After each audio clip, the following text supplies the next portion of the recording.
गुरुर्ब्रह्मा गुरुर्विष्णु गुरुदेवो महेश्वरः गुरु साक्षात् परब्रह्म तस्मै श्रीगुरवे नमः। अगजानन पद्मार्कं गजानन महर्निशम् अनेकदं त्वं भक्तानां एकदन्तमुपास्महे।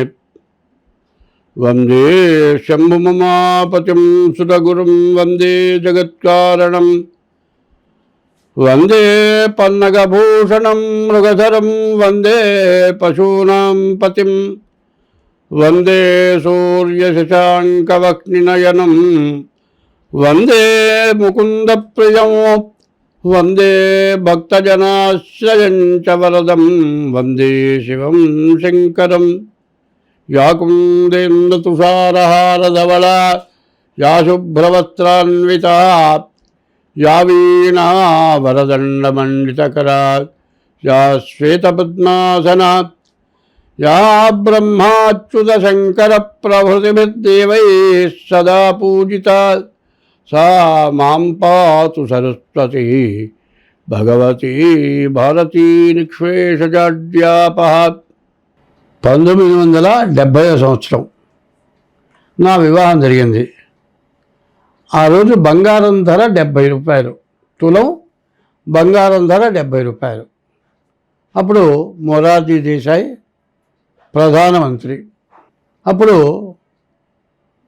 కాస్త తగ్గుతుందిలే, 70 రూపాయల బంగారం 100 రూపాయలు అయింది. 90, 100 వచ్చింది రేటు.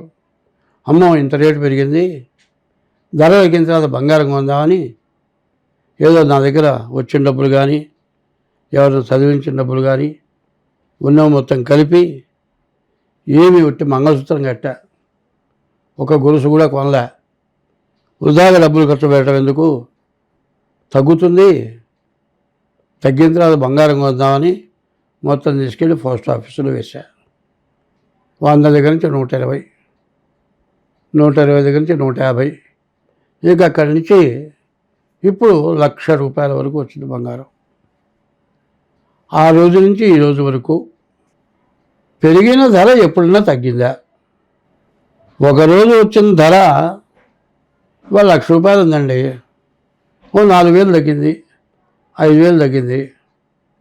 ఇది తగ్గింది అనుకుంటాం, ఇక తగ్గదులే అనుకుంటాం. కానీ తర్వాత ఏమవుతుంది, ఒక 6 నెలలు 7 నెలలు 96లా 97 పెరుగుతుంది, ఇంకా తగ్గదు కానీ కొంట మొదలు పెడతారు. ఇది దాదాపు 1,00,000 రూపాయలు, 98,000, 96,000 ఇక్కడ నాటకం ఆడుతూ ఉంటుంది. ఇట్లా నాటకం ఆడి చివరికి వచ్చేప్పటికల్లా 1,10,000, 1,15,000 వస్తుంది. ఈ విధంగా బంగారం పెరుగుతుంది. అయితే బంగారం కానీ ప్రతి వస్తువు కానీ ధరలు పెరగడానికి కారణం ఏమిటో ఆలోచిద్దాం.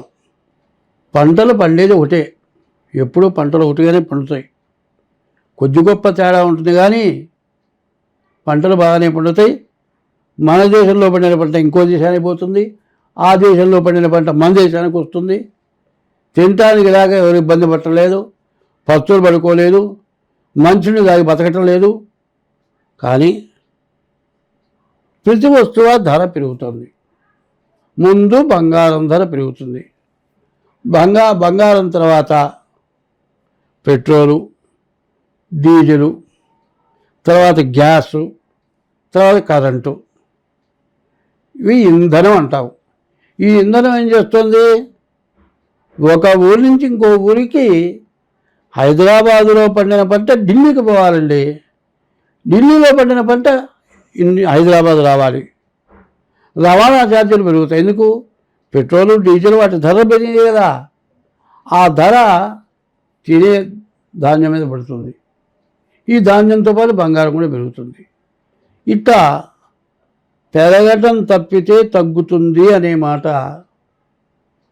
జరిగే మాట కల్లా. ఎందుకంటే జవహర్లాల్ నెహ్రూ గారు చచ్చిపోక మునుపు 100 కిలోల బియ్యం బస్తా 20 రూపాయలు, పావు మూట అంటే 25 కిలోల బియ్యం. మేము స్కూల్లో చదువుకునే రోజుల్లో నేనున్న గుంటూరులో జాలే ఫ్యాక్టరీ నుంచి 5 గుంటలు పోవాలి. 25 కిలోల బియ్యానికి వచ్చేప్పుడు 5 రూపాయలు ఇచ్చేవాళ్ళు. ఈ 5 రూపాయలతో పాటు రిక్షా ఛార్జీ ఒక 50 పైసలు, ₹1 ఇచ్చేవాళ్ళు. స్కూల్లో పిల్లలు ఇద్దరం కలిసి తలా కొంచెంసేపు మోసుకుంటూ 5 గుంటలు అక్కడక్కడ మూట దింపుకుంటూ ఈ ₹1 మేము చెరువు పాల తీసుకొని బియ్యం మూట ఇంటికి చేర్చాం. 100 కిలోల బస్తా ₹20 అంటే ఏమండి? ఇవాళ 100 కిలోల బియ్యం ఎంత రేటు పెరిగింది? పెరగని వస్తువా, పెరగని ధర లేదు. తగ్గుతుందనే ఆశ అసలు లేదు. తగ్గడం అంటూ జరగదు. ఒకవేళ మన దేశంలో ఉన్నది ఏదైనా సరే ప్రపంచ దేశాలకు వెళ్ళిపోతున్నాయి. నవరత్నాలు మొత్తం గొప్ప దేశాలకు వెళ్ళిపోతున్నాయి. నిజంగా బంగారం గనులు పడి బంగారం దొరికినా మన బంగారం మన ఇండియాలో ఉండదు. కాబట్టి బంగారం తగ్గుతుందా అనే ప్రశ్న వద్దు. బంగారం పెరిగేదే. ప్రతి వస్తువు ధర పెరిగేదే. ఇది నిఖరం, సత్యం, ధర్మం అంతే.